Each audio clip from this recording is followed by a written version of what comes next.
Bakıda 2 nəfərə xəsarət yetirməkdə təqsirləndirilən Elgün Abbasovun cinayət işi üzrə məhkəmə prosesi başa çatıb.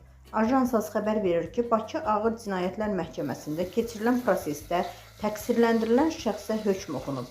Məhkəmənin hökmü ilə Abbasov 4 il azadlıqdan məhrum edilib.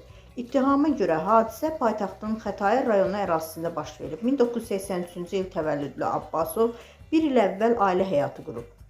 O, həyat yoldaşı, atası və anası ilə birlikdə paytaxtın Xətai rayonu ərazisində kirayə yaşamağa başlayıb. Abbasov narkotik istifadəçisi olduğu üçün məhkum olunub. Həbsdən azad olunan Abbasov, atası Şakirlə həyat yoldaşının yaxın münasibətdə olmasından şübhələnib və onları izləməyə başlayıb. Abbasov bu məqsədlə gecə saatlarında telefonunun səsyazma proqramını açıb, telefonunu evdə qoyub və siqaret alma qabı ilə evdən çıxıb. Təxminən 10 dəqiqədən sonra evə qayıdan Abbasov evin qapısının arxadan bağlandığını görüb. O, həmin vaxt həyat yoldaşı ilə atasının evdə cinsi əlaqədə olduğunu düşünərək qapını möhkəm döyüb.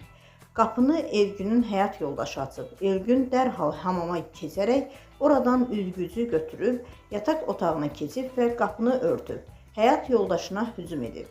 O, əlindəki ülgüclə həyat yoldaşının sifət və boğaz nahiyələrinə xəsarət yetirməyə başlayıb. Qadının səsinə otağa daxil olan Elgünün atası və anası onları ayırmağa cəhd ediblər. Elgün həmin vaxt otaqda olan qazan qapağı ilə atasının baş nahiyəsindən xəsarət yetirib. Atasının yıxıldığını görən Elgün ona yumruq və təpik zərbələri endirməyə başlayıb. Hadisə yerinə polis əməkdaşları gəliblər. Abbasov saxlanılıb. Hər iki yaralı xəstəxanaya yerləşdirilib. Faktla bağlı cinayət işi başlanılıb və iş məhkəməyə göndərilib.